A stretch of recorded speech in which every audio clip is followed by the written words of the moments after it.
Assalamualaikum warahmatullahi wabarakatuh. Halo guys, kembali lagi bersama saya Bobby dan kita kembali akan komentari Luis Prasetyo ya di part kedua ini yang judul Rabbanian Saidi Permulakan Umi Rifak. Wak wak wak kocak. Kita akan langsung sambung videonya guys dan kita akan komentari. Udahlah, kalau mau debat masalah keaslian Injil dan kepalsuan Injil, kamu tidak akan pernah mendapatkan bukti bahwa Injil yang kami pegang adalah palsu. Buktinya ada ya.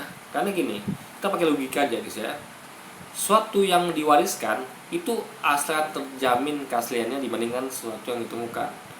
Ya, kalau Anda cuma menemukan sesuatu ya dalam hal ini kayak gulungan kitab itu kan ditemukan ya dalam bahasa Ibrani kalau saya nggak salah ya, lalu diterjemahkan ke bahasa Yunani. Nah itu ya gulungan itu tidak ada setelah terima, tidak ada diwariskan seperti Quran. Quran itu kan Nabi menyampaikan wahyu gitu kan, firman Allah dalam rentang waktu belasan tahun. Lalu setiap kali wahyu itu turun, ayat itu turun, para sahabat menghafal dan mencatat. Begitu terus ya kan, nah, hingga sampai ke zaman kita.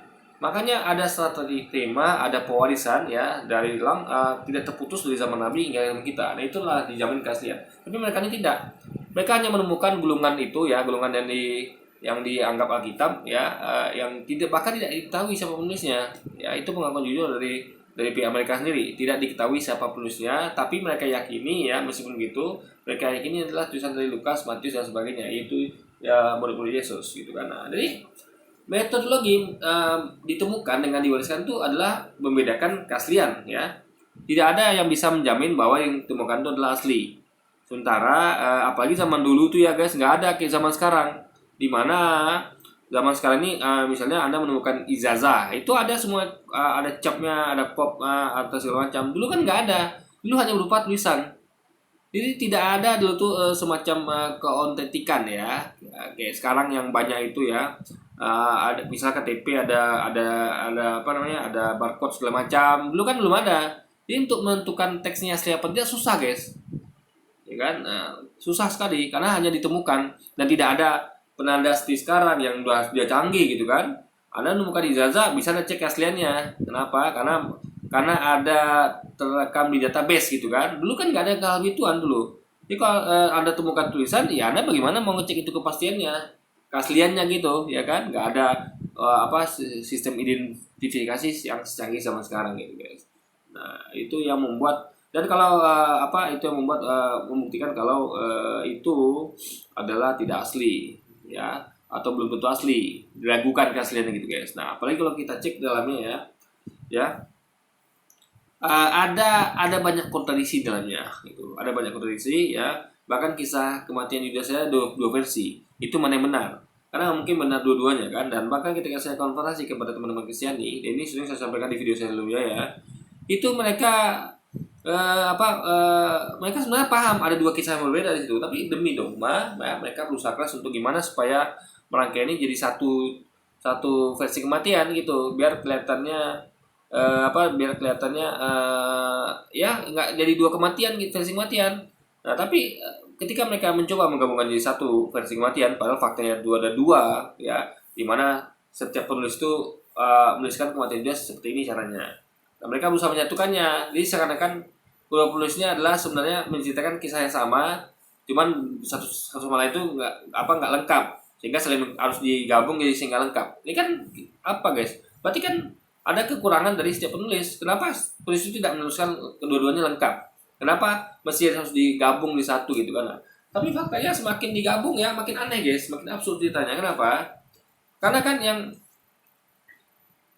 yang pertama itu kan diceritakan ya, kematian Yudas itu adalah dia tuh melempar uang koin yang didapat dari hasil sogok itu ya ke rumah ibadat. Habis itu dia pergi bunuh diri, matinya bunuh diri. Nah yang kedua, versi kedua, dia memberikan uang koin hasil dari sogokan itu dengan sebidang tanah.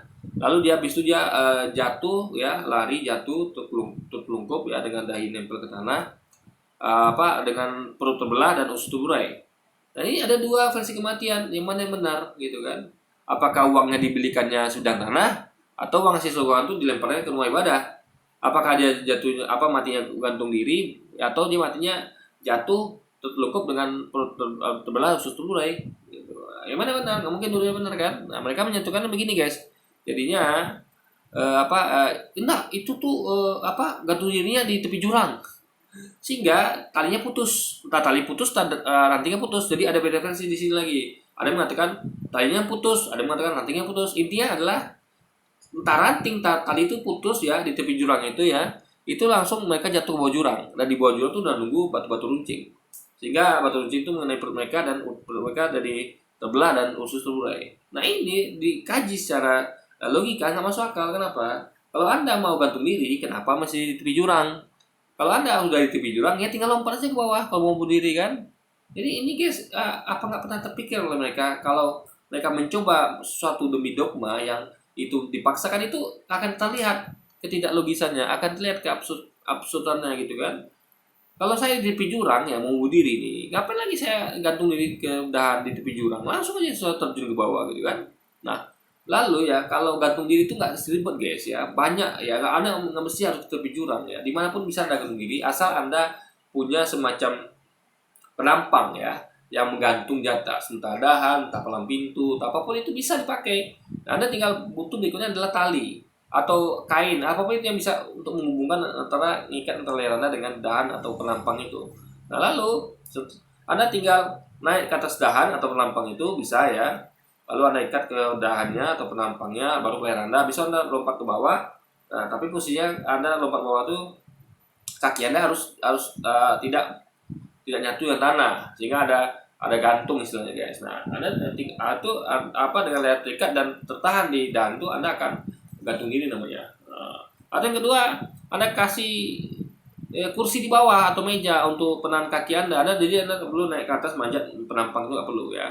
Anda tinggal pakai kursi aja untuk menahan kaki Anda di bawah. Anda ikat leher ke dahan itu ya. Ini bukan ngajar bunuh diri guys, bukan ya. Ini cuma ngasih tahu aja betapa gampangnya kalau mau gantung diri itu ya. Nggak perlu sampai harus ke tepi jurang gitu kan, jauh-jauh kemana-mana gitu kan. Di rumah aja bisa. Nah, lalu habis terikat leher sama ke dahan itu, baru tinggal tendangannya kursinya atau mejanya, ewaskan biar kaki Anda tergantung gitu. Nah, lalu itu yang pertama. Yang kedua juga tidak bisa menjelaskan yang mana versi kematian betul. Apakah dia uangnya di kemana yang belikan sidang tanah atau lempar ke rumah ibadah. Nah, jadi nggak bisa dibuktikan kan. Yang tadi mereka sampaikan hanya mencoba untuk meyakinkan kalau kematiannya itu memang seperti itu. Jadi memang gantung diri plus jatuh terlungkup dua-duanya. Padahal kan nggak bisa gitu guys, nggak masuk akal. Jadi sekali lagi guys ya, itulah kalau berusaha memaksakan dogma itu begitu, sampai ada dua kisah sejarah berbeda itu mereka paksakan supaya benar dua-duanya. Padahal nggak mungkin benar dua-duanya, pasti satu salah gitu kan. Karena nggak mungkin ada satu orang tuh mengalami dua kisah berbeda ya kan, lalu dibutuhkan dua-duanya, nggak mungkin gitu guys. Yang kedua, kamu dengan PD-nya mengatakan bahwa Injil bisa dipalsukan, sedangkan kitabmu, Al-Quranmu tidak bisa dipalsukan sama sekali. Gini ya, kenapa Injil bisa dipalsukan? Karena nggak ada yang hafal, nggak ada serah terima. Paham ya? Nggak ada yang hafal, nggak ada serah terima. Tapi kalau sesuatu yang dihafal ya dan ada serah terimanya, itu susah dipalsukan. Contoh, misalnya teks Pancasila ya. Kalau saya hafal dan saya punya teksnya. Oke lah, bahkan saya punya teksnya lah, saya hafal. Nah, lalu saya sampaikan turun-temurun ke anak cucu saya sampai ke zaman kapan itu kan. Nah, itu ya mereka semua menghafal. Itu tidak ada yang bisa dipalsukan hafalan itu. Coba, bagaimana cara Anda memasukkan hafalan? Coba, gimana? Apalagi yang hafal itu banyak. Jadi yang bisa dipalsukan apa? Dokumentasi berupa teks, video itu bisa dipalsukan. Tapi hafalan nggak bisa dipalsukan guys. Karena gini, media berupa teks itu ya, kayak di kertas atau di video, itu bisa kita masuki ya. Misalnya saya mau masukkan Alkitab. Nah, saya tinggal cari Alkitabnya yang berupa teks, lalu saya ubah, saya palsukan gitu kan. Lalu yang aslinya saya bakar atau saya buang. Ada media itu bisa kita ubah gitu. Atau video. Nah, saya palsukan dengan cara saya edit videonya. Sambil video saya edit, tapi yang aslinya saya buang. Tapi hafalan gimana cobanya? Apa Anda mau ambil, bagaimana cara Anda, saya tanya baik-baik ya, gimana cara Anda tuh mengubah hafalan? Gak bisa hafalan diubah guys, kecuali orang yang punya hafalan itu sendiri yang bisa mengubahnya. Karena Anda nggak punya akses ke dalam kepala orang, nggak punya akses Anda gitu. Makanya kenapa klaimnya Quran itu nggak bisa dipalsukan, karena metodologinya pemakai utamanya hafalan. Kalau mereka bisa dipalsukan kenapa? Karena hanya berupa tekstual. Dan ingat ya, hafalan ini diwariskan dari zaman Nabi hingga sekarang, nggak putus ya, semua bersanad. Tapi kalau mereka tidak, hanya ditemukan ya yang diyakini sebagai Alkitab ya, sebagai gulungan itu ya, dengan bahasanya aslinya Ibrani, entah Yunani saya lupa ya, entah Ibrani bahasa aslinya lalu terjemahan dari Ibrani. Yang penting itu ditemukan, dan jujur mereka mengatakan bahwa tidak diketahui siapa penulisnya, tapi meski begitu mereka meyakini itu adalah tulisannya Lukas, Matius dan sebagainya guys. Nah, ya hasil itu rentan untuk dipalsukan ya, karena metodologinya hanya ditemukan guys, bukan dihafal kali. Tapi kalau Al-Quran belum ada sampai sekarang Al-Quran yang palsu Pak Pendeta. Dengan demikian maka Anda menang berargumentasi karena kitab Anda nggak bisa dipalsukan. Jadi maksudnya sampai sekarang belum ada Al-Quran itu yang dipalsukan tuh, maksudnya Al-Quran palsu maksudnya ada Al-Quran yang pegang kaum muslimin, bukan Al-Quran yang beredar di luar sana ya. Kalau ada yang memasukkan Quran ya, itu tidak diyakini kaum muslimin, maksudnya itu tidak dipakai kaum muslimin. Semua yang dipakai kaum muslimin itu asli. Nah, beda dengan umat Kristiani yang mereka pegang sekarang ini sudah dipalsukan menurut dari klaim Quran, dan itu bisa dibuktikan guys. Nah, jadi itu bedanya ya. Bukan tidak bisa dipalsukan dalam artian nggak bisa sama sekali. Maksudnya tuh nggak bisa dipalsukan ya, karena ya apa yang asli itu dihafal. Dan penting gimana ya, misalnya ya, kayak contoh kayak uang. Uang itu Anda bisa masukkan uang dalam artian akan ketahuan lah gitu gampangnya, akan ketahuan ya. Kenapa? Karena orang menghafal. Tapi kalau Anda masukkan bisa saja Anda buat yang palsu bisa, tapi akan ketahuan. Tapi ketahuan dalam artian karena ini beda sama hafalan, saya katakan tadi kan, beda dengan hafalan.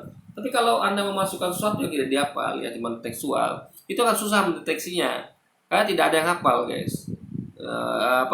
Orang pegang teks masing-masing kan. Nah, mereka jadi ragu, teks saya apa teks itu yang benar gitu kan. Nah, karena teks dia sendiri, dia tuh nggak, kita tuh tidak pernah bersama dengan teks atau barang bukti kita tuh 24 jam ya. Anda punya Alkitab ya, itu Anda pasti tidak 24 jam bersama kitab Anda. Anda pergi kerja, Anda tinggal di rumah, bahkan di rumah pun Anda tentu tidak jangan Anda sentuh juga gitu kan. Nah, sehingga bisa gini nih, saya punya Al-Quran di rumah, itu misalnya saya jangan sentuh Quran, tiba-tiba ada iseng ya, dia misalnya foto-foto Quran saya gitu kan, lalu dia setelah itu dia hanya ngubah sedikit aja gitu kan, sedikit aja diubah dia, lalu dia jadi kan Quran itu kan, lalu dia tinggal tukar Quran saya diam-diam ya, dia ke rumah saya, lalu dia ambil Quran saya, lalu ditukar dengan Quran yang sudah dipalsukan dia itu. Nah, saya nggak bakal tahu itu karena saya nggak hafal. Jadi ketika saya buka Quran saya kan, saya kan karena perubahannya sedikit, maksudnya itu tidak mayor ya, tapi tetap perubahan sedikit mengubah makna gitu kan. Misalnya kayak Allah Allah Maha Esa, diubahnya jadi Allah tidak Maha Esa, itu kan perubahan sedikit tapi akan langsung berubah makna. Allah tidak beranak digantinya di Allah beranak. Nah, ini kan kacau guys, walaupun cuma sedikit. Nah, jadi itu tidak bisa saya deteksi karena saya nggak hafal. Tapi kalau saya hafal, begitu saya buka Quran saya temukan teks Allah beranak, loh, kita kan langsung tahu, ini aneh nih. Sepengetahuan saya ngapalnya adalah Allah tidak beranak, ini kok beranak. Nah, ini berarti ada yang main-main sama Al-Quran saya gitu kan. Langsung ketahuan guys. Tapi kalau nggak hafal, Allah beranak, oh iya, mana dia nggak hafal, oh iya Allah beranak, jadi gitu kan. Nah, kan kacau guys. Jadi hafal itu penting. Misal contoh gini, kayak Anda hafal nih. Misalnya Anda punya gudang senjata, di situ ada macam-macam senjata ya, pistol, ada revolver, ada machine gun segala macam. Nah, Anda hafal tuh isinya apa aja, bahkan sampai isi tiap pelurunya Anda hafal. Ya, misalnya mau machine gun ini ada 100 peluru, ada di mana ganjil, misalnya ada 79 peluru, revolver 7 peluru dan sebagainya. Anda hafal tuh semua senjata yang ada di gudang senjata Anda hafal ya, dan Anda hafal tiap tiap pistol senjata tuh berapa isi pelurunya. Nah, atau juga stok pelurunya berapa yang ada di gudang itu, gudang senjata. Nah, bahkan Anda juga punya dokumennya. Nah, lalu misalnya nih ada yang ngubah dokumen itu tanpa sepengetahuan Anda. Jadi ada yang iseng misalnya kan, nah, dia ambil dokumen itu, ya kan, ambil dokumen itu, lalu dokumennya diubah oleh dia.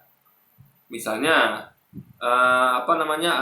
yang machine gun dihapuskan dia, coret dia kan, lalu jumlah peluru juga diubah dia. Misalnya dia mau ngambil, dia butuh misalnya senjata machine gun, nah, diambilnya senjata machine gun dan dia butuh pelurunya, lalu diambilnya pelurunya juga, dia butuh peluru pistol lain dan beberapa pistol lain. Nah, lalu setelah dia mendapatkan barang itu, ya kan, lalu di dokumen diubah dia, mesin kan dihilangkan sama beserta pelurunya, lalu lain juga begitu, apa yang diambilnya itu dihilangkan di dokumen itu. Nah, Anda yang tidak hafal ya dengan isi gudang senjata Anda dan juga isi dokumen Anda ketika cek kan, ya nggak hafal, nama nggak hafal kan, nggak tahu apa yang hilang guys, apa yang berkurang nggak tahu. Dengan dokumen juga kan nggak tahu Anda, dokumennya sudah diganti, sudah dikurang-kurangi apa yang diambil. Tapi coba kalau orang hafal, ketika dia masuk gudang senjata, ini kemarin ada machine gun sini, kok nggak ada? Ini pelurunya juga hilang ini. Kemarin ada 97 peluru machine gun. Nah, ini revolver mana? Ya kan? Nah, ini bazooka ke pelurunya tinggal 3. Kemarin tuh masih 7. Kalau hafal guys akan ketahuan nih, pasti ada yang ngambil apanya nih.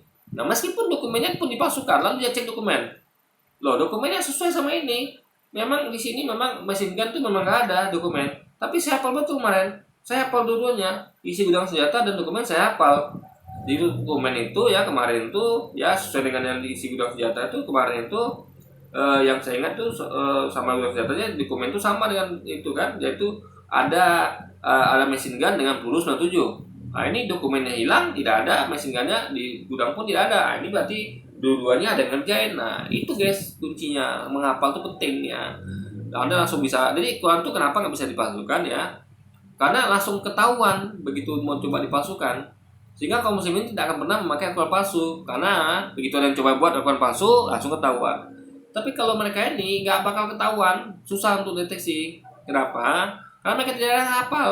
Misalnya ada Louis ini, dia kayak saya tadi lah, Louis ini dia tentu dia tidak 24 jam bersama Qurannya, tapi kita 24 jam bersama hafalan kita. Saya hafal Quran misalnya kan, itu hafalan itu akan saya bawa kemana-mana, karena hafalan itu ada dalam kepala. Saya tidur, hafalan itu ada sama saya. Saya ke kantor, ada hafalan itu bersama saya. Jadi orang nggak bisa ngubah hafalan saya, nggak bisa. Nah, sehingga kayak tadi itu, ya, Anda bisa ngubah dokumen, bisa ubah isi gudang senjata, tapi nggak bisa ngubah hafalan di kepala saya. Makanya tadi itu kejadiannya, kalau dia mau ngubah itu ya ngubah juga isi hafalan saya. Jangan hanya dokumentasi berapa jumlah senjata dan pelurunya dan juga gudangnya yang dia cacak, tapi ya isi kepala saya, hafalan saya, kan itu nggak mungkin. Nah, makanya bisa mereka ubah hanya dokumentasi dan isi gudang. Nah, sama kayak Luis, kitabnya misalnya dia tinggal di rumah. Nah, lalu ketika di rumah tuh saya datang ke rumah ambil, lalu saya copy, lalu saya ubah sedikit saja gitu, tapi fatal. Misalnya saya ubah misalnya Yesus adalah nabi palsu misalnya, itu bisa saja. Ya dia tidak bakal tahu kenapa. Begitu dia buka Alkitab ya kan, dia kan nggak hafal nih. Yesus nabi palsu, oh Yesus nabi palsu, oh iya. Dia nggak tahu lagi karena sudah tidak menghafal guys. Jadi kayak gitu kan. Nah, makanya saya katakan ya, kenapa kitab itu bisa dipalsukan ya tanpa mereka sadari ya, karena tidak dihafal. Tapi Quran langsung ketahuan.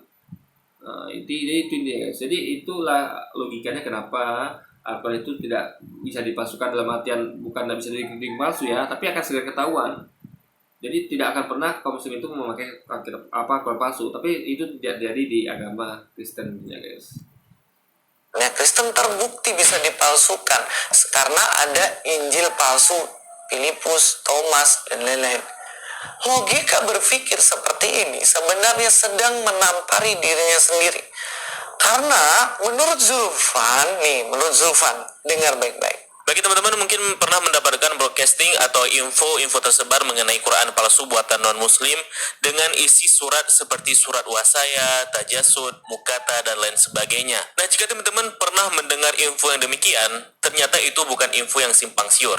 Dan memang ada faktanya mengenai surat-surat palsu tersebut. Nah, ini adalah tampilan dari website Quran palsu ini. Dan mohon maaf, saya tidak bisa memberikan linknya. Kita lihat di sini ada 12 surat yang telah mereka produksi dengan surat Al-Hayat yang terbaru di antaranya. Nah, ternyata menurut Zulfan, Jadi gini ya, kalau Alkitab itu baik yang mereka yakini asli yang mereka pegang sekarang ini maupun mereka yakini palsu yang tidak mereka pegang, itu metodologinya sama-sama ditemukan. Ya itu. Ya, jadi ada persamaan antara Alkitab yang mereka pegang dengan yang Alkitab yang tidak mereka pegang. Kayak Injil Matius Lukas itu yang mereka pegang itu ditemukan, ya gulungan itu ditemukan dan itu tidak diketahui siapa penulisnya dengan judul menggambarkan itu ya, tapi mereka tetap meyakini sebagai tulisan Lukas Matius. Nah, Injil Barnabas, Injil Thomas juga ditemukan. Jadi ketika kita menemukan sesuatu ya itu sama, ini ditemukan, gimana nanti ngecek kesaksiannya? Ya kan susah guys. Kayak misalnya gini, misalnya ada orang menemukan teks Pancasila, ya kan, teks Pancasila, cuman nggak ada yang hafal. Anggaplah, coba anda bayangkan ya, di suatu misalnya ada orang yang tidak hafal teks Pancasila, ya kan, lalu dia menemukan teks Pancasila. Nah, jadi kayak mereka menemukan ada Injil Lukas, Thomas, lalu Injil Barnabas, Injil dan lain-lain. Nah, itu karena tidak ada yang hafal, karena tidak ada yang turun-temurun dari zaman Nabi Yesus, dari zaman Yesus itu kan. Nah, sama kayak orang yang hafal Pancasila lalu menemukan teks Pancasila. Nah, sila pertama itu berbunyi ketuhanan yang Maha Esa, ya kan? Nah, di teks lainnya ditemukan bahwa sila pertama itu bukan ketuhanan yang Maha Esa, tapi ketuhanan yang tidak Maha Esa. Lalu teks berikutnya ditemukan bahwa ketuhanan adalah Trinitas. Nah, bagaimana dia menentukan antara ketiga teks Pancasila ini yang mana yang asli kalau dia tidak hafal? Paham ya? Dia tidak hafal.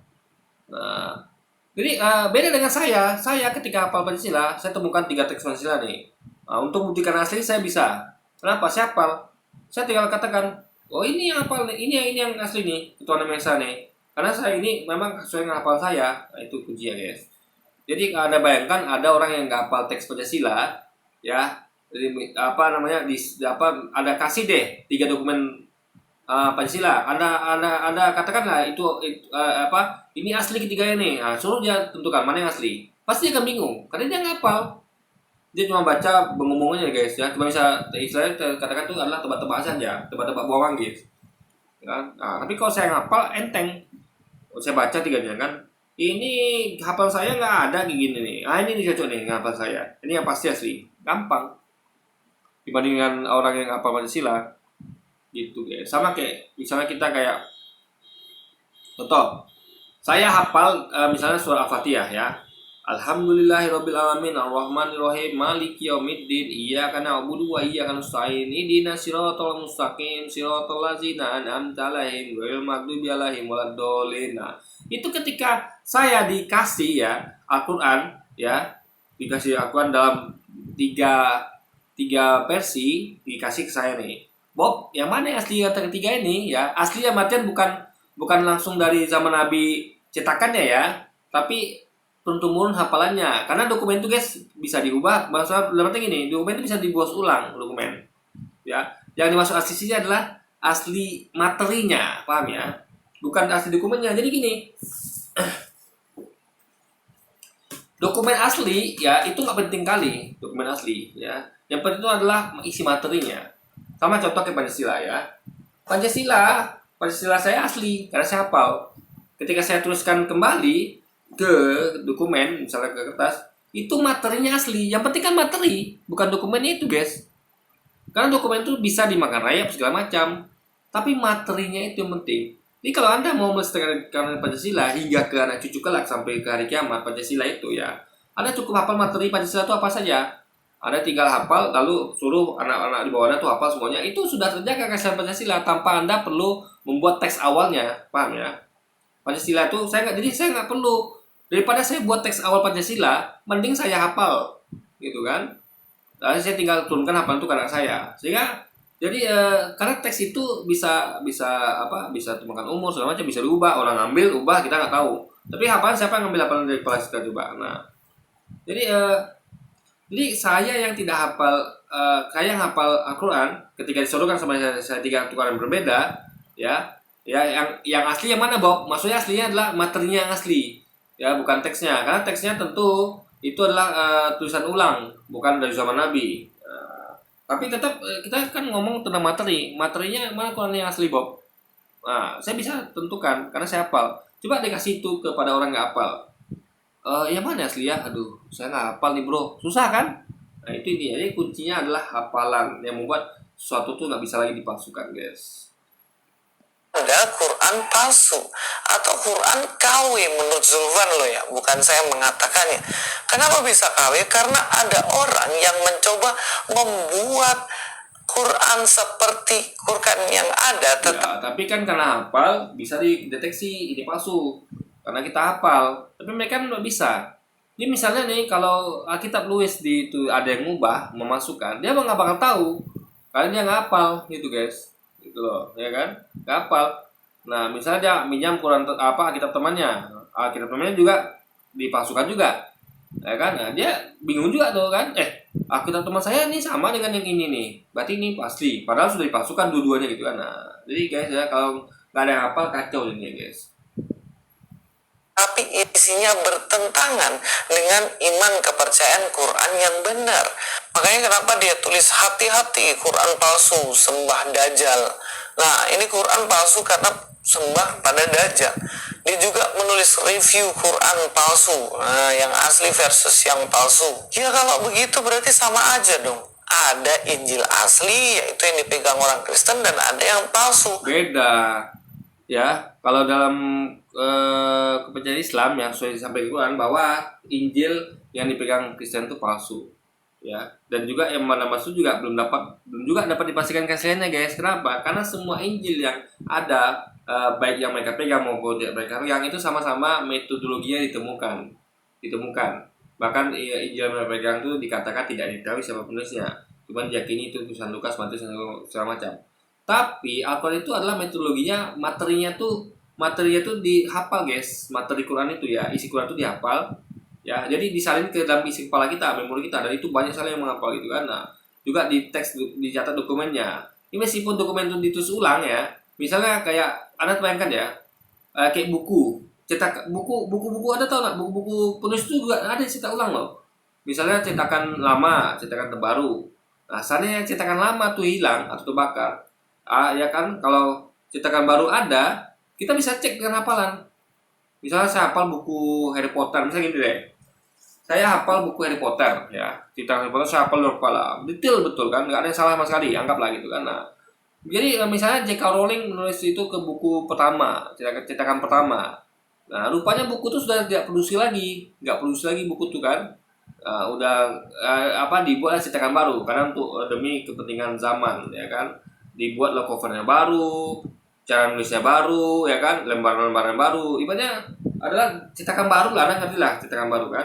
Direvisi, bukan isinya, materinya nggak direvisi, materi kita direvisi hanya tampilan saja apa namanya nih, ya tampilannya saja gitu, cover dan halaman-halamannya diperbarui.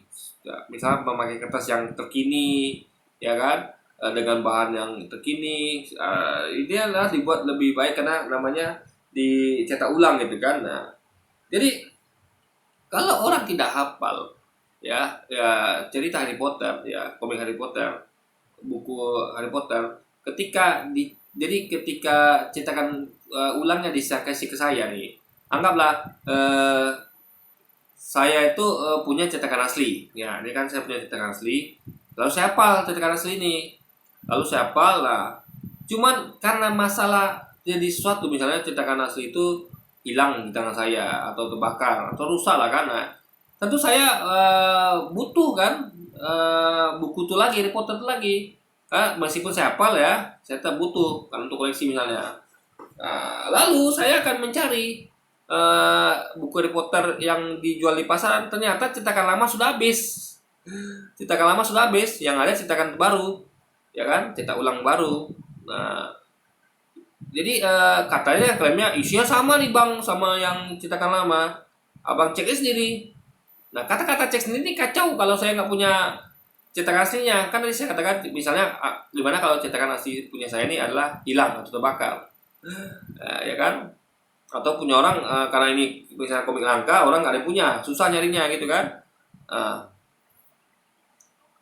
atau belum tentu juga punya orang tuh nggak dirubah karena bisa jadi kisah kan saya katakan kan tiba-tiba ada ngambil diam-diam buku Harry Potternya lalu diubah-ubah gitu kan bisa jadi kan itu adalah teks ya dokumen yang bisa diubah yang nggak bisa diubah kan hafalan. Nah lalu saya disuguhkan ini bang beli di bang ini Harry Potter cetakan terbaru lalu saya coba baca loh kok beda sama hafalan saya katanya sekolah sihir Hogwarts itu ada di sini kok buku cetakan baru katakan nggak ada. Abang ini ngubah-ngubah nih bang. Cetakan aslinya nggak begini. Lalu katanya, loh abang kok tahu? Ya saya hafal bang. Hafal bang ya. Pertama dia kata gini kan, misalnya kan, emangnya abang tahu dari mana? Ini cetakan ini berubah isinya. Emang abang punya cetakan aslinya, ya kan? Nah, kita tinggal bilang, oh nggak perlu saya cetakan aslinya bang. Saya hafal saya bang. Saya hafal betul nih. Isinya begini begitu. Kebetulan saya cetakan aslinya itu tidak ada. Nah, lalu misalnya bersikuku dia kan, kita tinggal buktikan. Katanya kan, oh nggak bisa bang pakai metode hafalan. Kan saya buktikan kita bilang gitu kan. Kalau saya benar, lalu saya akan cari orang lain yang punya buku Harry Potter yang cetakan pertama. Lalu dicek. Nah, kamu benar kan bang? Saya hafal bang. Jadi cetakan pertama ini saya hafal isinya memang sekolah Hogwarts itu ada. Cetakan lama mengatakan tidak ada. Berarti abang ini ngubah-ngubah isi cetakan. Nah, itu logikanya. Jadi hafal itu penting ya untuk menjaga. Makanya kenapa hanya Islam yang menghafal kitab sucinya. Itu berkenaan dengan janji Allah bahwa Allah tuh jadi akan menjaga keaslian Quran. Makanya dibuatlah umat Islam itu agar hafal Quran. Ya, jadi itulah terbuktilah janji Allah tuh nyata adanya dan logis sekali guys, dan masuk akal punya. Injil Barnabas dan lain-lain. Yang asli Yesus disalibkan, yang palsu bilang Yesus diganti oleh Yudas. Nah ternyata di Quran pun begitu. Ada yang asli yang sekarang dibaca oleh Zulfan, yang dibaca oleh Umi Rifa. Tapi ada palsu yang KW. Masalahnya yang kita cek itu keaslian materi, karena materi itu dihafal, jadi langsung ketahuan. Ya, saya tadi hafal Al-Fatihah ya. Ya, itu kalau Anda coba-coba mengubah Al-Fatihah yang saya hafal itu akan langsung ketahuan. Meskipun saya nggak pegang teksnya, ya kan? Saya langsung tahu guys. Bisa gini, saya ulangi lagi ya. Saya hafal Quran Al-Fatihah, Alhamdulillahirobbilalamin, Ar-Rahmanir-Rahim dan seterusnya gitu kan. Nah, kebetulan teksnya tinggal di rumah nih. Teksnya tinggal di rumah, ya kan? Nah, lalu ada orang yang nyodorkan kepada saya, ini Al-Quran bro, cetakan terbaru, ya kan? Nah, selalu saya cek kan. Ini kamu ngubah-ngubah nih. Kenapa bro? Saya hafal Al-Fatihah itu adalah Alhamdulillahirobbilalamin. Pembikin adalah Alhum min suratul mustaqim. Ini kamu ubah nih bro. Lah kamu kok tahu? Ya karena aku hafal. Kalau nggak percaya, sini aku ambilkan Quran di rumahku ya. Kita cek sama nggak dengan Quran aku. Dicek rupanya beda guys. Nah, berarti kamu masukkan ini, ketahuan kan? Nah, jadi nggak perlu pun saya ambil Quran saya di rumah tuh dari hafalan saya sudah tahu ini udah diubah nih. Nah, itu kuncinya guys. Tadi ada Aram ya, teman ikan tulang kita. Mirip tapi beda isinya. Jadi jangan pakai standar itu untuk mencoba berargumen, Umi Rifa. Itu hanya kelihatan banyol dan kelihatan Anda nggak tahu tentang kitab Anda sendiri. Nah ini Louis ini nggak tahu tentang kitab Quran tapi coba memberitahu kita. Saya katakan Quran itu metodenya sama kayak beda dengan Alkitab. Kita tuh menghafal dan turun-temurun. Serah terima tuh ada. Tapi kalau Louis ini nggak ada guys, serah terima tuh nggak ada dan tidak ada menghafal. Cuman ditemukan Injil Barnabas ditemukan, Injil Thomas ditemukan, Injil mereka ditemukan. Gimana menentukan aslinya coba? Nggak ada satupun yang hafal ya dari zaman Yesus. Nah itu kendala di situ guys. Nah cuman mereka main tebak aja, oh ini asli, ini palsu gitu. Padahal tidak ada dasar hafalan dari zaman Yesus atau dasar dari dokumen turun-temurun dari zaman Yesus hanya ditemukan, guys, gitu.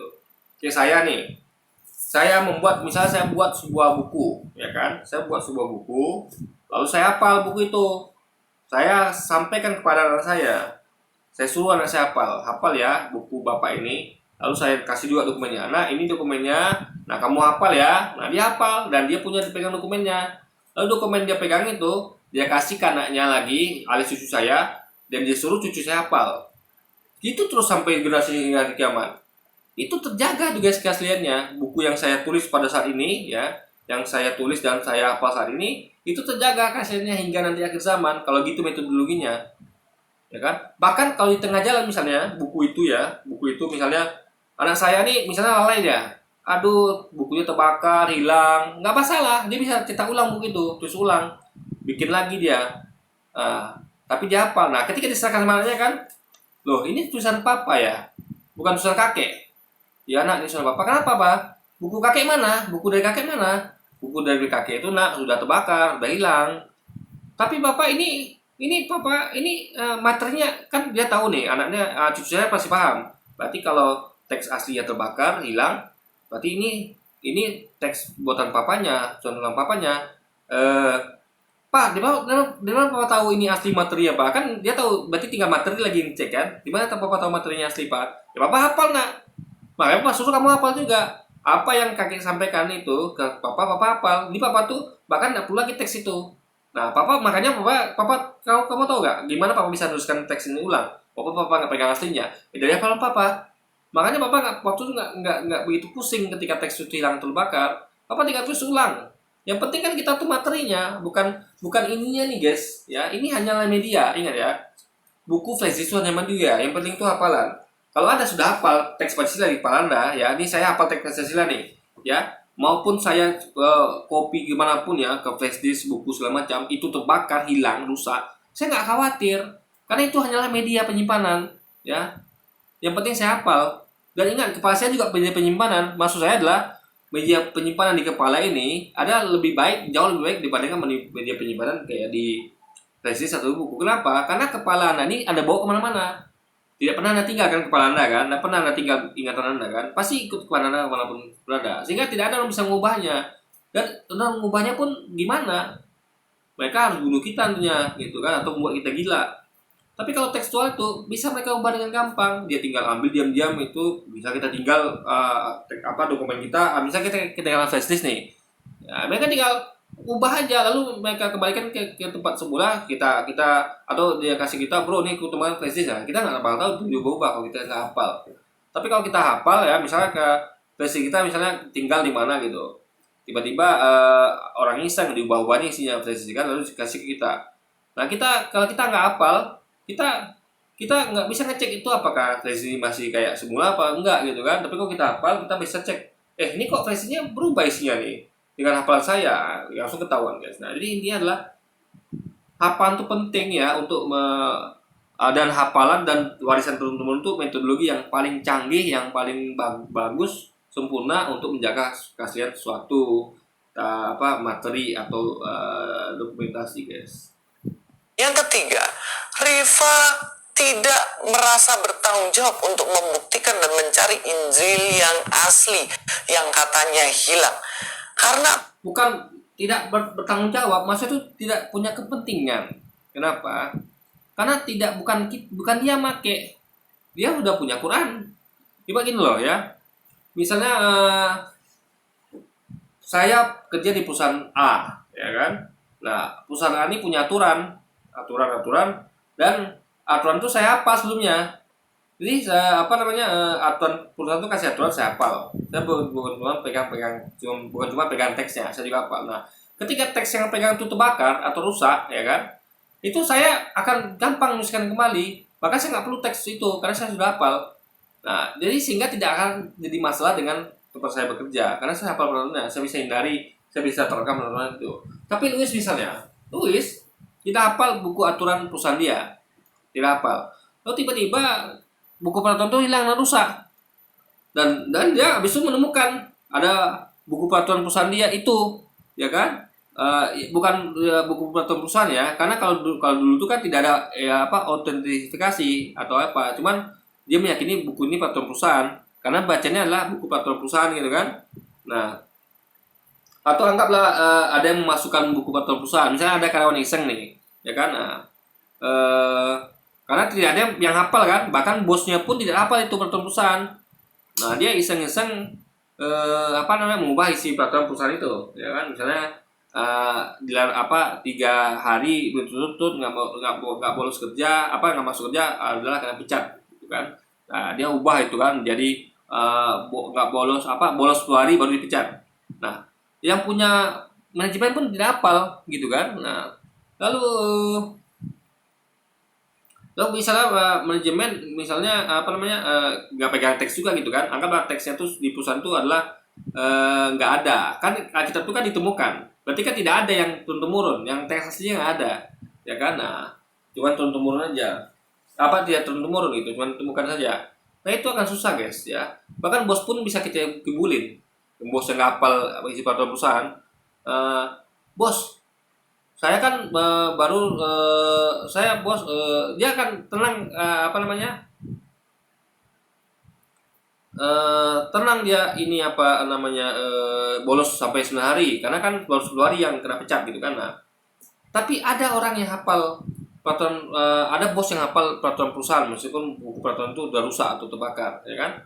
Lalu dia katakan, kamu nih soalnya dikena pecat nih, kamu udah 9 hari loh, dia peraturan 3 hari, ya kan. Oh iya ya, kata bos yang lain, aku nggak hafal tuh isi peraturannya. Iya pak, saya hafal dong kepala isi peraturan perusahaan itu bahwa 3 hari aja itu bolos sudah kena pecat. Lalu dia katakan kan, ini ada buku peraturan perusahaan ini 10 hari baru kena pecat. Itu kamu palsu yang mau pegang itu, saya hafal bro, nggak mungkin hafal saya diubah, ya kan. Nah, lalu kan rupanya ditemukan pula buku yang asli kan, dicek lagi, oh ini asli nih kan, 3 hari kan bener kan. Nah gitu. Jadi sesuatu yang hafal tuh susah dibantah gitu kalau orang hafal, ya kan. Nah, jadi dan orang yang hafal tuh akan lebih diyakini dan dihargai. Contoh, saya hafal Pancasila, Luis tidak, saya akan lebih dihargai daripada Luis. Kenapa? Ketika saya ngomong nih, misalnya saya ngomong kan Pancasila, sila pertama Kota Indonesia, bla bla bla. Nah, Luis di samping baca Pancasila dia nggak hafal, bentar saya baca buku teksnya dulu. Itu kan secara nilai kurang orang yang nggak hafal itu gitu kan. Nah, jadi ini adalah hafalan itu adalah jauh lebih penting dibandingkan tidak menghafal, dan itu akan menentukan sesuatu itu asli apa tidak karena dipakai metode menghafal di dalamnya. Karena dia sudah punya kitabnya sendiri. Oh ya, mencari Injil yang asli itu bukan tugas kamu, karena bagi kami sudah cukuplah Al-Quran sebagai penyempurna kitab-kitab sebelumnya. Kamu sudah karena kitab-kitab di Quran udah asli, udah kita yakini asli. Tapi kan kitab yang kita yakini asli itu kan kitab kalian yang bakal pakai loh, yang pakai kitab itu kan kalian, bukan kami. Jadi kalian yang kepentingan, karena kalau salah kalian ya memakai sesuatu yang palsu, kalian juga yang akan terima konsekuensinya, karena itu kitab kalian. Kalau kitab kami udah kami cek keasliannya. Nah, jadi dia adalah karena pakai Injil itu kalian, bukan kami. Jadi kepentingan kalian itu. Karena kalau kalian salah ya memakai Injil palsu, kalian juga yang akan dipakai banyak. Kalau kami kan tidak memakai Injil. Jadi maupun Injil itu dipalsukan atau tidak, kami tidak ada pengaruhnya. Kalian kami pakai Al-Quran. Contoh, kami SMA, Luis ada SMP. Nah, buku SMA kami asli. Ya, lalu buku SMP dia rupanya palsu. Nah, kita suruh nih, bro, buku kamu tuh udah dipalsukan tuh. Nah, yang penting untuk meneliti itu palsu apa tidak siapa? Ya, Luis Prasetyo. Karena itu pelajaran dia. Kalau kami nggak itu buku SMP dipalsu, kami nggak ada masalah, karena kami kan udah pakai buku SMA gitu loh guys, logikanya. Jadi siapa yang pakai buku itu dia yang berkepentingan untuk memastikan itu palsu apa tidak gitu guys. Yang kita pastikan tuh hanya kepastian keaslian Quran, bukan Alkitab. Itu hanya sebagai referensi, karena kita tidak pakai kitab guys, kita hanya pakai Quran. percayai bahwa memang ada nabi terakhir yaitu Muhammad SAW yang memberikan kabar dengan Al-Quran, kitab suci terakhir sebagai penyempurna kitab sebelumnya. Lah, gimana sih orang ini cara berpikirnya? Dia tuduh Injil yang dipegang orang Kristen itu palsu, tapi dia tidak mau membuktikan mana Injil versi aslinya. Kan ini konyol. Buktikannya udah saya tahu cara metodologinya. Karena apa? Karena Injil itu ditemukan. Gimana mau yang asli itu guys ya, logikanya adalah yang asli itu adalah seharusnya di zaman Yesus asli. Yang ada serah terima. Ini loh buktinya Yesus, Injil dari zaman Yesus. Dan orang hafal minimal materinya. Jadi dia ada dua guys ya. Keaslian tuh ada dua hal mendasar sini, yaitu pertama mengenai isi materinya. Karena kan yang penting itu kan nomor satu isi materi. Karena media itu hanyalah tempat wadah untuk menampung materi itu. Anda bisa materi itu bisa diletakkan di hafalan di kepala Anda bisa juga copy itu ke hard disk, ke flash disk segala macam gitu kan. Nah, yang penting kan materi. Dia jadi apa-apa dengan flash disk dokumen, Anda hafal, aman. Nah, tapi kalau Anda tidak hafal, kacau kan? Kalau semua itu rusak atau hilang. Nah, jadi seandainya pun saya katakan tadi ya, ada teks dari zaman Yesus ya, turun temurun gitu kan. Nah, ingat ya, itu teks itu akan rentan untuk minimal dimakan usia, ya kan? Coba misalnya saya bikin buku nih, tulis buku, ya kan, di kertas. Ingat, kita kan berupa buku. Dulu belum ada flash ya, belum ada flash, belum ada klub segala macam kan. Cuma kertas saja. Kertas saya buku kayak gini guys. Kertas zaman dulu tuh kayak gini. Ini lebih awet loh. Buku ini kalau Anda simpan di toko buku ya, itu awet. Bertahun-tahun dijual nggak laku, masih bisa Anda beli masih kayak asli kan. Karena ban ini lebih ban ini lebih tahan lama dan lebih kuat dibandingkan zaman dulu. Dulu tuh ya zaman Nabi Muhammad itu ya, orang bisa di pelepah kurma. Ya kan, di pelepah kurma, di lebaran binatang, apalagi zaman Yesus yang lebih tua lagi. Sedangkan zaman Nabi Muhammad belum ada kertas, orang masih tulis di pelepah kurma atau di kulit binatang, apalagi zaman Yesus. Makanya Anda lihat gulungan-gulungan temuan itu kan lembaran dari kulit binatang atau apa itu guys. Udah nampak hancur kan? Ya, gulungan temuan itu udah banyak hancur gitu. Udah hampir nggak terbaca gitu kan? Udah susah bacanya. Ya, gulungan itu kan. Nah, dan menjaganya susah teks itu guys, susah menjaga teks itu. Dan ingat ya, teks itu pun bisa diubah juga. Ada Anda bisa jamin gulungan yang ditemukan itu adalah asli dari zaman Yesus, ya kan? Jadi gini ya, misalnya saya nulis buku ini ya, buku ini saya serahkan ke anak saya, disimpan dengan baik anak saya. Lalu anak saya tuh nyimpan lagi dengan baik, serah terima. Nah, itu bisa dijamin keasliannya dibandingkan dengan tiba-tiba Anda nemukan buku, lalu Anda klaim, oh ini bukunya si Bobby nih, ya kan? Padahal nggak ada serah terima di saya, gitu loh, ya kan? Paham nggak? Dan ditemukan itu jauh setelah zaman Yesus, bukan ditemukan pada zaman Yesus, bukan jauh zaman Yesus. Jadi kita nggak tahu itu betul-betul sampai ke Yesus apa tidak. Jadi buku yang katanya buku saya itu ditemukan, misalnya buku ini ditemukan 500 tahun setelah saya meninggal. Sementara buku yang saya itu seharusnya nggak tahu kemana, nggak tahu limbahnya, entah rusak, terbakar segala macam kan. Nah, tiba-tiba orang 500 tahun kemudian menemukan buku, lalu mereka kan ini bukunya si Bobby. Padahal itu tidak ada bukti buku dari saya gitu kan, karena tidak ada serah terima. Tapi kalau buku yang serah terima, saya katakan saya serahkan buku ini kepada anak saya, cucu saya itu ada keasliannya karena memang serah terima, apalagi dihafal. Ya, jadi intinya guys ya, menghafal tuh jauh lebih penting ya dibandingkan sekedar penyiaran tekstual ini. Kenapa? Bahkan ketika saya serahkan teks buku ini kepada anak saya bisa ngubah loh. Yang salah, dia punya kemampuan untuk ngubah teks ini. Bisa kemampuan yang mengubah teks ini. Tiba-tiba diubahnya nih, saya nggak susah nih sama papa saya ini nih, saya ubah lah. Lalu dikasih ke anak saya, ke cucu saya lah gitu kan. Anak saya ini ngasih cucu saya. Cucu saya terima, oh ini buku dari papa ya, dari kakek ya, oh iya. Dia nggak tahu itu diubah itu isinya. Itu kelemahan teks guys ya, teks bisa diubah. Nah, tapi kalau saya suruh anak saya menghafal dan ada teksnya lagi, itu susah anak saya tuh untuk mengubah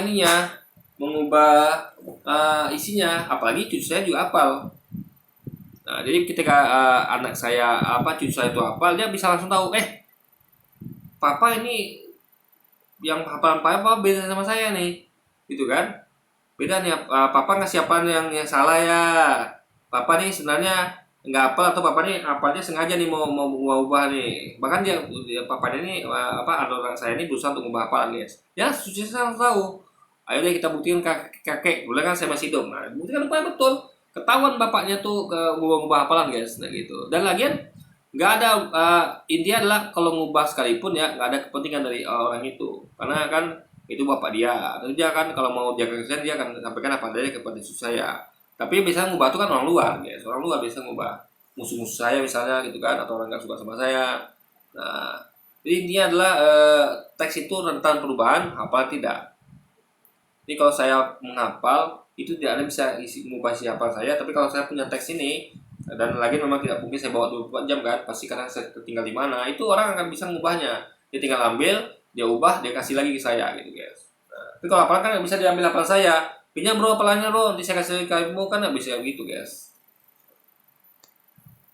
Guys, malah yang lebih anehnya lagi, orang Kristen yang disuruh cari Injil yang asli karena Kristen yang percaya Injil palsu. Ini bukan Bukan, karena kalian pakai Injil itu, kami tidak pakai Injil. Masa kalian tuh nggak mau logikanya memakai Injil yang asli gitu loh guys. Kalau kita nggak peduli, kenapa? Kita nggak pakai Injil, kita pakai Quran. Jadi siapa yang pakai dia berkepentingan gitu, karena kalau salah dia yang rugi gitu loh guys logikanya. argumentasi. Ini namanya lempar batu sembunyi tangan, karena udah nggak tahu, nggak bisa membuktikan, akhirnya ya cari alasan ngeles. Bukan lempar batu sembunyi tangan. Kita udah kasihkan buktinya. Ini buktinya ada kontradiksi dan metodologinya pun tidak kuat. Dan kita kasih tahu bukti-buktinya. Kenapa kita tuh palsu? Karena tadi metodenya tidak dihafal, tidak ada pewarisan turun-temurun, cuma ditemukan gitu kan. Dan di dalamnya ada kontradiksi. Kita sudah kasih bukti. Jadi kita kasih bukti memang bukan dari Alkitab yang kita punya di zamannya Yesus, enggak. Karena itu nggak tahu di mana lagi guys. Karena mereka juga tidak pegang Alkitab yang mereka turun-temurun diterima di zamannya Yesus, enggak, tapi cuma ditemukan gitu loh. Jadi gimana coba kita mau ngasih asli, sedangkan kita aja nggak ada satupun yang megang itu Alkitab yang dari zaman Yesus turun-temurun, mereka juga tidak pegang itu gitu. Jadi tidak ada bisa memberikan Alkitab yang asli karena sudah tidak ada lagi ya, karena dari zaman Yesus itu sudah tidak dihafal dan tidak dicatat gitu. Tiba-tiba ditemukanlah gulungan itu. Nah, itu poinnya. Jadi sama-sama nggak bisa, yang sama-sama nggak bisa memberikan yang asli ya kan. Mereka tidak bisa memberikan yang asli, kita juga nggak bisa. Maka kita cuma bisa kasih indikasi dan logiknya kenapa ini palsu gitu. Dan jadi itu poinnya guys. Dan yang kita sudah berikan bukti, tinggal mereka lagi mengeceknya, tinggal mereka lagi mendalaminya. Bukti-bukti yang kita kasih ya kan, logika mereka terus dipakai gitu kan. Mereka harus merenung, benar nggak dikatakan teman-teman muslim. Nah ya kan, dan mereka berkepentingan, ingat, karena mereka pakai kitab itu. Kalau Anda pakai kitab yang isinya sudah diubah kan kacau. Contoh kami nih, kalau kami tahu Al-Quran sudah diubah, kami akan akan mencari aslinya. Kenapa? Karena punya bahaya. Karena ini adalah yang kami terapkan itu. Masa kami mendapatkan sesuatu yang salah gitu kan? Nah, itu poinnya guys. Supaya nggak dikejar-kejar soal itu, bener gak? Contohnya, si Rifa ini tuduh suaminya selingkuh, tapi dia nggak mau membuktikan bahwa suaminya selingkuh. Justru dia mengatakan bahwa karena kau yang selingkuh, maka kamu yang harus membuktikan bahwa kamu selingkuh. Enggak, bukan begitu logikanya, gini ya. Itu nggak masuk perbandingan kan. Perbandingannya gini, bukan ke diri Rifa ya, tapi ke diri Luis. Ini gini ya. Umi Rifa mengatakan, Luis, ya, itu istri kamu selingkuh Luis, ya kan? Saya punya bukti. Apa buktinya ya? Buktinya istri kamu selingkuh adalah ya istri kamu itu ya. Coba lihat dari dia kemana ke semalam, ya? Kemana dia semalam? Dia sama siapa semalam? Karena dia udah 3 hari nggak pulang loh, ya kan? Nah, kita udah kasih indikasinya. Luis, istrimu itu kemungkinan selingkuh karena dia 3 hari nggak pulang. Jadi Umi Rifa tuh kalau kan akhirnya milik Luis, ya sama kayak istrinya milik dia. Tapi lucunya dia nggak paham karena itu guys, dia malah bawa ke diri Umi Rifa, ke suami Umi Rifa, kan nyambung. Suami Umi Rifa tuh sama kayak Quran yang dimiliki dia. Jadi kalau membandingkan Quran yang dimiliki Umi Rifa dengan Alkitab yang dibandingin apa yang dimiliki Luis, berarti sama dengan membandingkan antara suami Umi Rifa dengan istrinya Luis. Gitu logikanya kan. Apa yang dimiliki Umi Rifa itu suaminya Quran, apa yang dimiliki Luis adalah istrinya Alkitab gitu. Itu dia perbandingan begitu. Jangan dibawa ke diri Umi Rifa lagi. Masa membuktikan suami Umi Rifa selingkuh? Berarti kan nggak masuk akal, apa nggak matching guys, nggak perbandingan nggak sesuai. Makanya jadi kayak Umi Rifa mengatakan Luis itu istrimu kayaknya selingkuh tuh, dia 3 hari nggak pulang. Lalu itu lihat, saya temukan ada chat dia dengan pria lain. Nah, lihat Luis yang buktikan, ya kan? Umi Rifa sudah ngasih indikasinya, ya kan? Nah, karena yang berkepentingan tuh Luis, karena dia itu istri dia, bukan istri atau suami Umi Rifa, gitu loh guys juga guys. Umi Rifa tidak ada kepentingan untuk memastikan itu istri Luis selingkuh apa tidak, paham ya? Karena kalau istri Luis selingkuh pun nggak ada rugi bagi dia, karena bukan istri atau suami Umi Rifa gitu loh. Tapi kalau istrinya memang terbukti selingkuh, dia yang rugi. Masa punya istri yang selingkuh gitu? Nah, itu logikanya. Sama kayak tadi, Alkitab tuh kan punya Luis. Jadi kalau istrinya palsu, kan Luisnya yang rugi. Sama kayak kalau istrinya selingkuh kan dia rugi, karena itu milik dia. Alkitab dan istri milik dia. Jadi Umi Rifa tuh sudah menyampaikan indikasinya. Kita sudah sampaikan indikasinya. Ya logikanya kenapa ini palsu? Kenapa kita kasih logikanya? Ya meskipun sama masing-masing nggak bisa menunjukkan mana aslinya, tapi kita sudah kasih logikanya, tinggal dia yang berkepentingan untuk ngecek, karena dia pakai kitab itu gitu loh guys. Kalau dia apa-apa sama kitabnya, dia juga rugi, bukan kita mah mau itu kita tuh palsu mau asli, kita nggak ada efeknya karena kita tidak pakai itu gitu loh guys. Jadi kayak mau isi Luis juga apa tidak, kita tidak ada efeknya. Kita hanya baik hati menyampaikan bahwa Luis ya, masa kamu mau sih berisi sama tukang selingkuh sama pelakor gitu misalnya guys. Nah, tinggal Luis aja lagi yang buka pentingan untuk ngecek ya kan, karena itu istrinya dia guys. Bisa nggak cuy? Ya nggak bisa dong. Contohnya lagi, dia menuduh anaknya mencuri uang 2 juta. Anakku, kamu mencuri uang 2 juta kan? Kan nggak nyambung. Bukan gitu analogi perbandingannya Luis, milik orang lain, bukan milik Umi Rifa harusnya. Karena Quran itu kan milik Umi Rifa, yang sedang kita poinkan sekarang kan Alkitab, yang bukan milik kita, miliknya Luis. Jadi kita mengatakan kitab kalian itu palsu, berarti itu kan milik kita. Kenapa analoginya ke milik kita gitu guys? Kan masuk akal. Anak Umi Rifa milik dia, suaminya milik dia. Ya nggak nyambung analoginya gitu. Paham nggak maksudnya? Soalnya Luis Umi Rifa tuh memakai analogi dengan milik Luis, orang lain gitu kan. Luis kenapa istrimu selingkuh itu kayaknya tuh? Luis anakmu mencuri tuh, kan gitu harusnya kan? Bukan dibawa ke diri Umi Rifa sendiri. Makanya Luis nih guys ya, dia nggak paham buat perbandingan gitu. Asal-asalnya buat perbandingan gitu kan. Anaknya bilang, mama buktikan, mama jangan hanya menuduh saya. Kemudian mamanya bilang, ya enggak dong, bukan saya yang harus membuktikan kamu mencuri. Kamu yang harus membuktikan bahwa kamu mencuri. Memang ada kayak gitu. Di sistem peradilan dimanapun nggak ada kayak gitu. Memang nggak ada, karena Anda nggak bisa ngasih perbandingan yang sesuai. Gimana begitu Luis? Nggak begitu caranya. Kita sedang bahas Alkitab, berarti bukan milik kita, milik Anda. Ya kan? Nah, makanya ketika kita bahas sesuatu yang bukan milik kita, Anda juga dikasih contoh yang bukan miliknya Umi Rifa dong.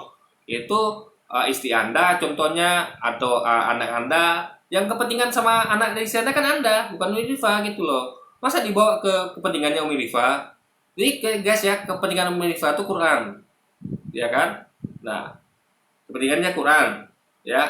Kepentingannya suami anak dia. Sementara contoh yang dikasih Umi Rifa itu adalah Alkitab Anda, bukan kepentingan dia. Ya berarti kan contohnya harusnya yang kepentingan Anda Luis. Jadi sama seperti kepentingan Anda terhadap Alkitab.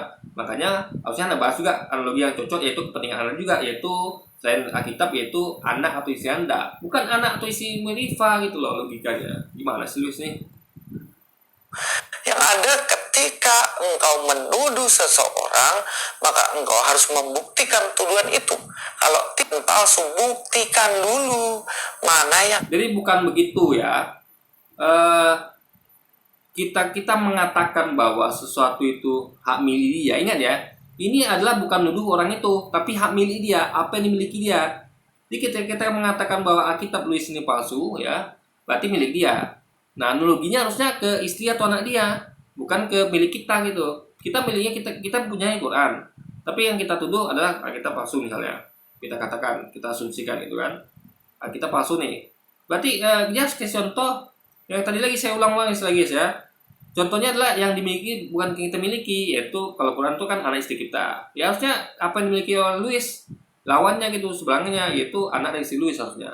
Itu baru perbandingan yang sesuai, contoh yang sesuai. Jadi contoh dia guys 2 kali ini ngawur mulu gitu kan. Jadi apa dia nggak mampu buat perbandingan yang equal gitu. Dan ini saya buktikan banyak video saya. Luis ini ngasih contoh selalu tidak equal, tidak sebanding, nggak nyambung guys. Kita ngomong tentang hak milik, kita tuh hak milik mereka. Kok disandingkan dengan milik kita, yaitu istri anak kita. Harusnya kan yang equal itu adalah anak dan istri dia, karena kita tuh punya dia, anak istri itu punya dia guys, gitu loh. Asli, nggak akan pernah kamu bisa menunjukkan HP KW kalau kamu nggak punya versi aslinya. Dan saya yakin kamu nggak akan Bisa, saya bisa buktikan itu HP KW tanpa saya punya aslinya. Kenapa? Saya hafal. Jadi gini ya, contoh ya.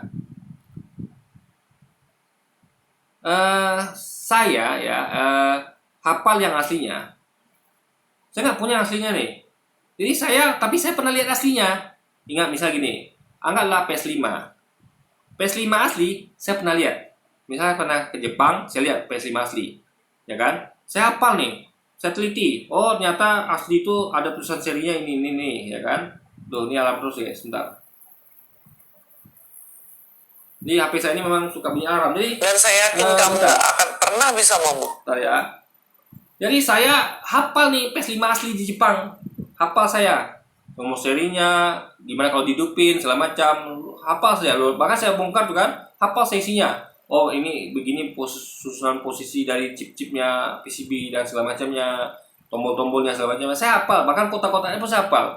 Hafal semuanya, itu semua sudah terekam dalam ingatan saya. Nah, lalu saya pulang ke Indonesia. Lalu saya nggak punya uang beli PS5 itu loh guys, atau mungkin saya nggak penting beli PS5 itu karena lalu ada orang Indonesia ini beli PS5 palsu, ya kan, palsu PS5-nya. Nah, lalu saya lihat, bro, itu PS5 kamu palsu tuh bro. Loh, kamu punya aslinya nggak? Saya nggak punya, tapi saya tuh palsu, tahu itu palsu. Kamu masa dia mengatakan di sini? Kamu aja nggak punya aslinya, kamu tuh punya saya palsu. Iya bro, saya pernah lihat. Saya nggak punya aslinya, tapi saya pernah lihat dan saya hafal aslinya tuh begini, kotaknya nggak begini. Kotak yang asli saya bisa bandingkan dengan hafalan saya, bukan saya bandingkan dengan saya punya barangnya, tapi hafalan saya sudah cukup untuk bandingkan itu dengan PS5 palsu dia. Saya katakan, seingat saya bro ya, kotak yang PS5 asli itu nggak begini ya. Ini kotaknya saja udah beda sama yang asli. Udah cukup, hafalan saya udah cukup guys, tanpa saya membawa PS5 asli itu. Ya, paham ya?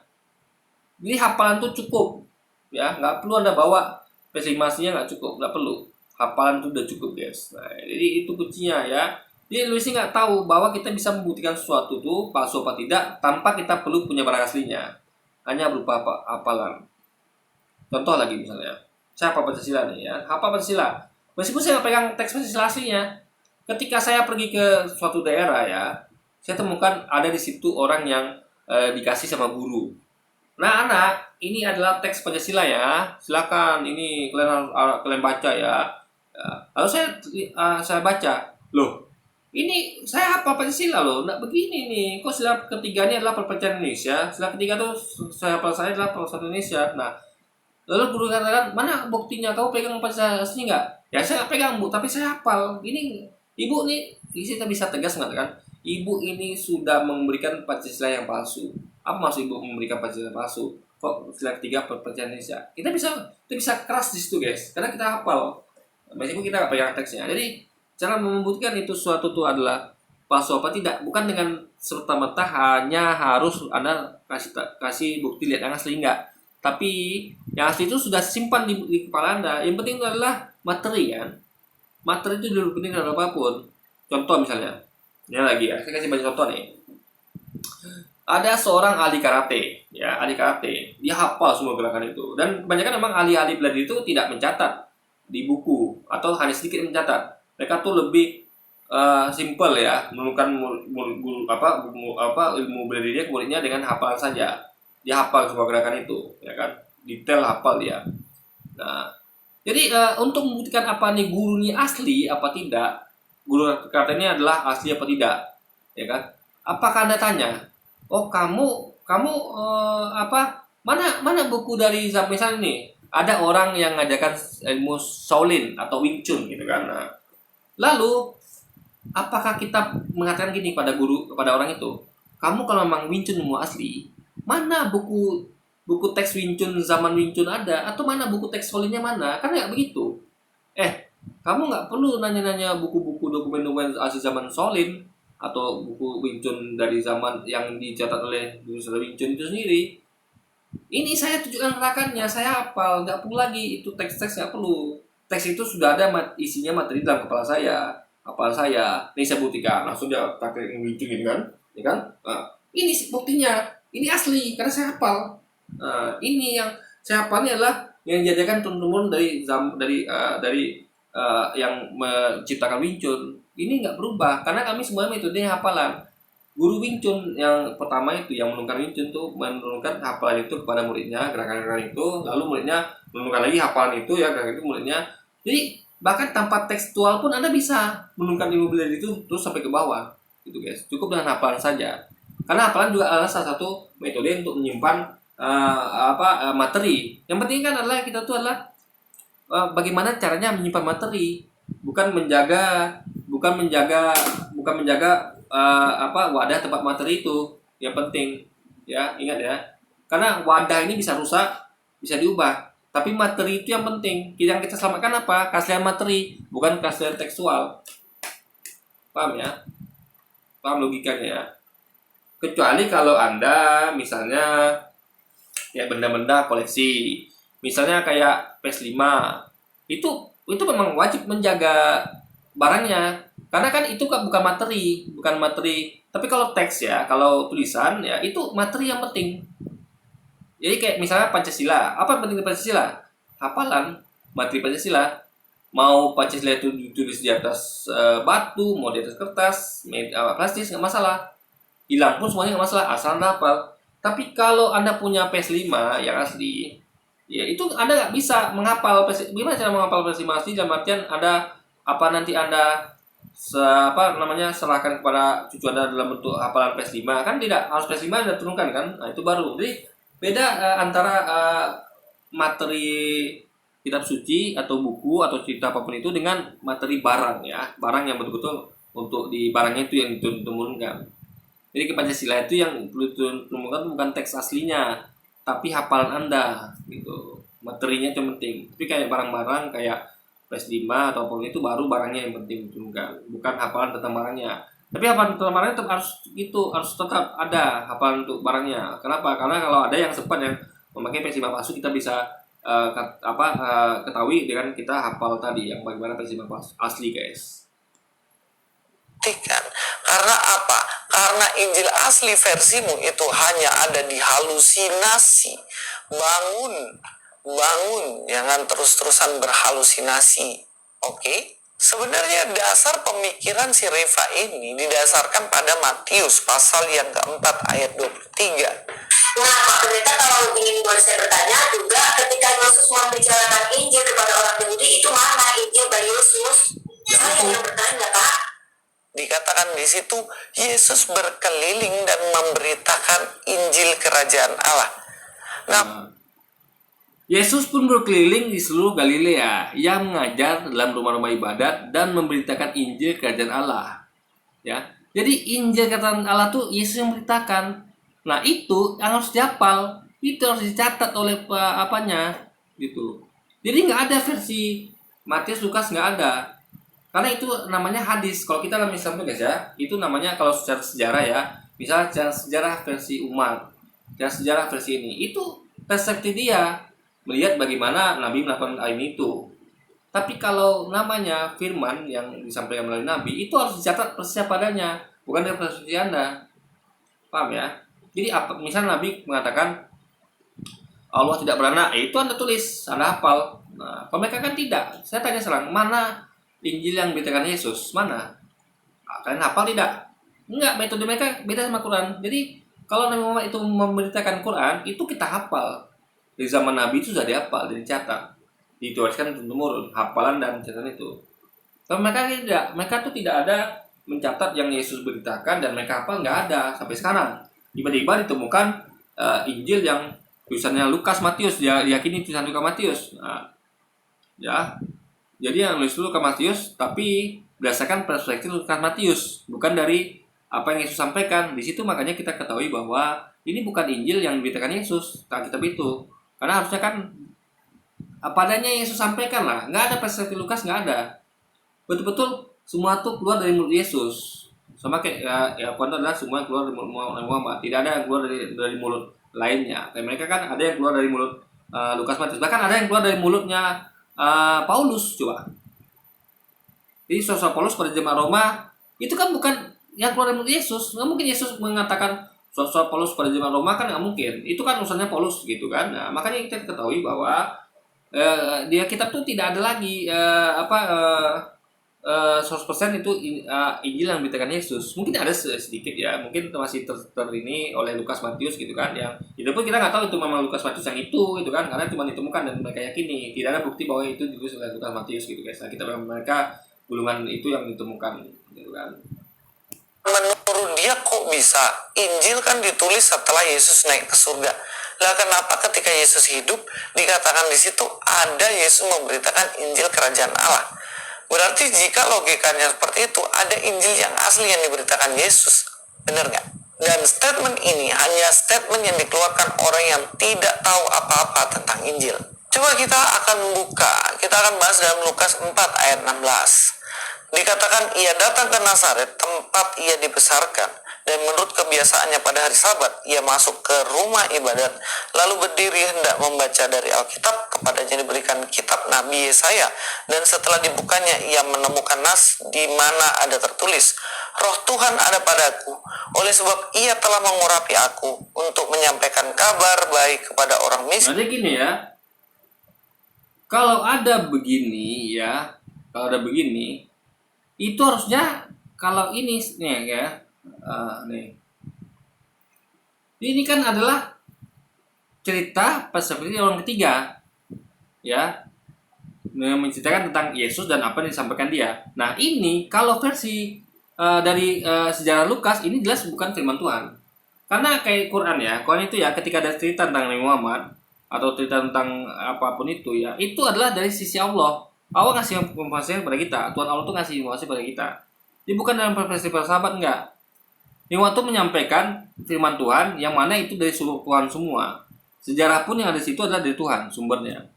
Jadi nggak ada tuh menurut Lukas, menurut Matius tidak ada. Yang ada adalah menurut Allah. Jadi sejarah yang sampaikan itu adalah informasi dari Allah, bukan dari Lukas atau Matius kayak gitu guys. Nah itulah beda Quran dengan Alkitab. Kalau kita ya, kalau versi sejarah manusia itu ada yang di hadis. Nah, makanya hadis itu bukan 100% firman Tuhan, karena adalah visi catatan sejarah manusia, dari manusia gitu, dari perspektif manusia.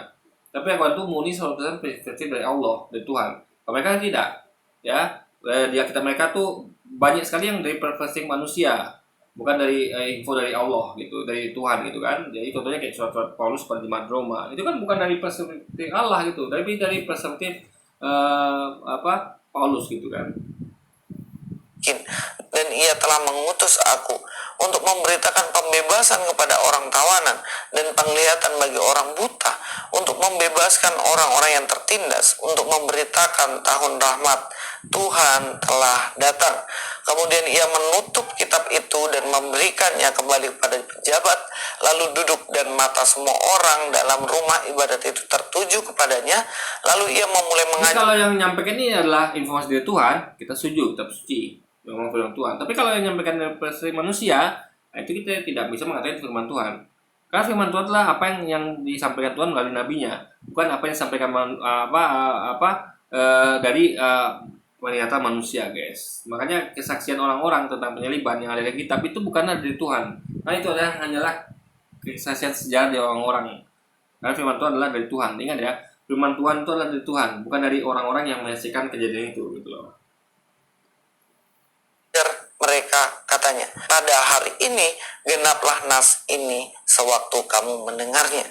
Jadi Yesus mengklaim dirinya, menyatakan pada banyak orang bahwa dirinya itu sudah menggenapi nas yang ia baca. Yesaya 61 itu bercerita atau menyampaikan nubuatan tentang Yesus. Dan Yesus mengatakan bahwa ini sudah digenapi ketika saya membacakan nas tersebut. Yesus ingin memberitakan kabar baik bahwa Mesias yang dinantikan selama ini. Ini nggak ada hubungan sama yang tadi. Kita Yesus mengatakan itu anggaplah dia menggenapi nas yang sudah disampaikan oleh saya. Itu kan nggak ada sangkut pautnya dengan bahwa kalian tuh memegang nas yang Yesus sampaikan itu. Ya anggaplah Yesus menggenapi nas yang disampaikan saya. Kalian pegang nggak itu yang diberitakan Yesus itu? Kan tidak. Kan hanya memegang sesuatu yang ditemukan, bukan turun-temurun dari zaman Yesus, guys. Kita beda. Kita yang kita pegang sang ini adalah dari turun-temurun, diwariskan dari hafalan dan dokumentasi dari zaman Nabi Muhammad. Mereka tidak, mereka hanya ditemukan di suatu periode beberapa ratus tahun setelah Yesus pergi. Yang mereka yakini itu tulisan Lukas Matius, padahal itu tidak diketahui sama penulisnya gitu kan. Sudah datang, yaitu dirinya. Dan inilah kabar baik. Dalam bahasa Yunaninya jelas ini adalah Injil. Injil adalah kabar baik tentang keselamatan yang dibawa oleh Yesus. Iya, yang Yesus sampaikan itu Injil, ya. Yesus memberitakan Injil padamu. Coba ya, dua ayatnya tadi, bentar.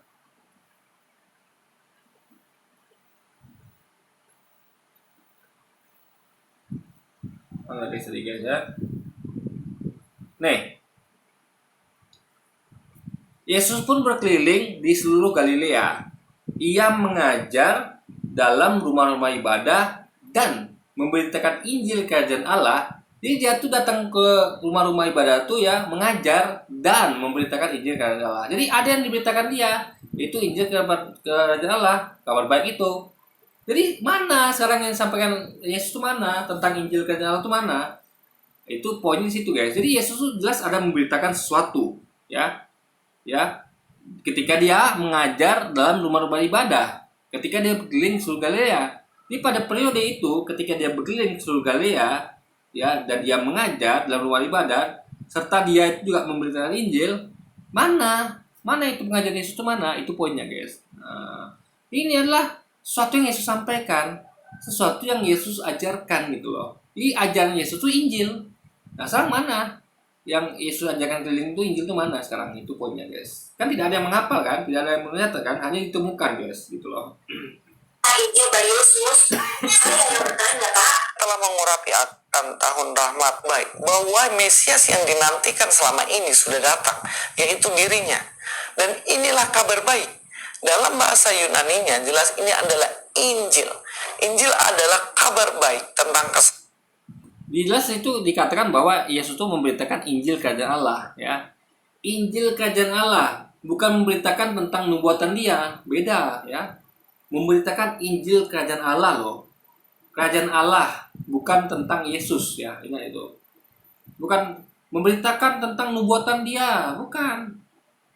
Injil kabar baik kerajaan Allah, kabar baik tentang kerajaan Allah, ya. Kabar baik dari Allah gitu loh, guys. Kalau ngomong kerajaan Allah berarti semua yang dari Allah tentunya gitu, bukan tentang spesifik nubuatan tentang Yesus gitu loh, guys. Ya itu poinnya di situ, makanya digandeng kalimatnya dengan pengajaran. Jadi dia tuh mengajarkan sesuatu tentang kerajaan Allah, mengajarkan dan memberitakan sesuatu tentang kerajaan Allah, bukan tentang nubuatan tentang dirinya. Itu dua hal yang berbeda gitu kan. Kok kerajaan Allah dikatakan bahwa nubuatan tentang dirinya? Bukan. keselamatan yang dibawa oleh Yesus. Jadi kalau kamu cari kitab Injil yang dibawa Yesus dari surga ke dunia, jelas itu nggak ada, cuy. Bukan, kita bukan mengatakan bahwa Yesus itu bawa kitab Injil dari turun dari surga, enggak. Dia memberitakan Injil, sama kayak Nabi Muhammad itu memberitakan Quran. Paham nggak? Ini kalimat sama seperti ini ya. Nabi Muhammad keliling ke seluruh Mekah ya, untuk mengajar di rumah-rumah ibadah dan memberitakan tentang Al-Quran, ya. Berarti ada sesuatu yang diberitakan dia, yaitu Quran. Paham ya? Sama kayak, jadi kan Quran itu sama kayak Injil. Dalam artian sama-sama kitab suci. Berarti Yesus itu memberitakan kitab suci. Ya, paham ya? Jadi bukan dia tuh menunjukkan ini buku loh, Injil dari surga, bukan. Dia memberitakan, alias dia tuh menyampaikan materi tentang Injil tersebut. Sama ketika Nabi Muhammad itu memberitakan tentang Al-Quran dan mengajar tentang itu bukan berarti dia sedang menunjukkan bahwa ini Quran turun dari surga, enggak. Makanya enggak ada tuh istilah buku Quran itu turun dari langit. Tapi yang turun dari langit itu adalah ayat-ayatnya, materi yang disampaikan oleh Muhammad. Makanya kalau Yesus dikatakan memberitakan Injil, ya sama kayak Nabi Muhammad itu memberitakan Quran. Nah, mana bukti materinya, mana yang dihafal itu mana? Ada nggak kalian hafal Injil yang Yesus sampaikan itu, yang Yesus beritakan itu? Kan nggak ada, guys. Tapi kalau kita semua menghafal materi yang Al-Quran yang Nabi Muhammad sampaikan itu hingga sekarang. Terbaik itu yang namanya Injil, bukan kitab. Paham?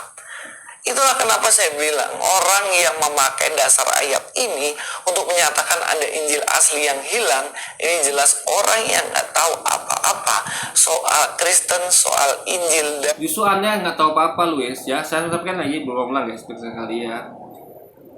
Injil dan Al-Quran itu sama-sama kitab suci. Ada materinya di dalamnya. Jadi ketika Yesus memberitakan Injil, mengajarkan Injil, ya, sama kayak Nabi Muhammad itu mengajarkan dan memberitakan Al-Quran. Artinya ada firman. Jadi Al-Quran itu adalah firman Tuhan. Injil juga firman Tuhan. Ini disampaikan melalui Yesus, ya, atau Nabi Muhammad. Nah, itu masalah mana materinya. Jadi bukan tentang nubuatan, guys. Isinya tuh mana? Ya. Yesus itu memberitakan Injil, ya berarti isi Injil, materi tentang Injil itu. Nabi Muhammad memberitakan tentang Al-Quran, berarti materi tentang Quran. Itu semuanya isinya adalah firman-firman Tuhan, guys. Jadi Tuhan tuh maunya apa, maunya manusia itu gimana, atau Tuhan tuh mau menceritakan sejarah-sejarah masa lampau, itu baru Injil, itu baru Quran gitu. Jadi suatu yang pengajaran dari Tuhan yang disampaikan melalui utusan ternabinya, guys. dan sejarah. Makanya penting belajar sejarah. Jangan kepercayaan itu di luar sejarah. Nanti pasti kamu akan Ya, sejarahnya sejarah versi siapa dulu? Kalau sejarah versi manusia itu kejadiannya kayak kisah kematian Yesus ada 2 versi. Makanya sejarah itu dari Tuhan. Karena Tuhan yang Maha tahu, guys, ya. Dan Yesus tidak Maha tahu. Dan sejarah dari Yesus pun nggak bisa kita pakai karena dia tidak Maha tahu. Tapi Tuhan tuh tahu segalanya. Makanya sejarah itu harus dari Tuhan. Kayak dulu kan tentang kejadian Adam itu kita nggak tahu tuh. Karena manusia tidak Maha tahu. Siapa tuh manusia yang tahu kejadian dari kejadian dari Adam, Nabi Adam? Karena belum ada manusia yang hidup selain Adam waktu itu kan. Nah, kita tahu dari mana? Dari Tuhan yang Maha tahu itu, guys. Itulah poinnya. sing sendiri. Makanya kalau dalam Islam itu ya kita jelas sejarah buatan manusia tuh ada di hadis, ya. Dan kita klasifikasikan ada yang mutawatir, asli, atau doif atau palsu. Tapi kalau Quran dari Tuhan itu 100% itu asli. Asli karena apa? Karena Tuhan tuh Maha tahu. Jadi keakuratan Tuhan tuh 100%. Beda dengan sejarah manusia di hadis, ya. Sejarah Quran di hadis, sejarah Islam di hadis. Karena itu manusia yang di isi kepala manusia, dia melihat kesaksian, tentu kesaksian manusia tidak sama dengan kesaksian Tuhan yang Maha sempurna itu, guys. Inilah, mudah-mudahan ini bisa meluruskan apa yang menjadi pemikiran. Jadi video komentar saya ini mudah-mudahan bisa mencerdaskan Luis, ya.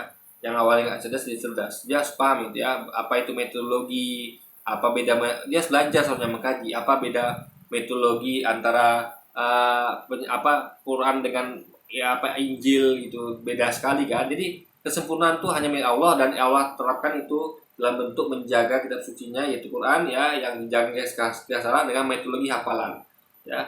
Yang diwariskan adalah hafalan, bukan cuma teks. Nah, jadi ada hafalan, ada pewarisan hafalan, dan ada pewarisan teks. Kalau mereka nih udahlah hafal tidak diwariskan pun tidak teksnya gitu kan. Jadi tidak ada bukti bahwa Yesus mewariskan teks itu dari zaman Yesus, nggak ada, ya.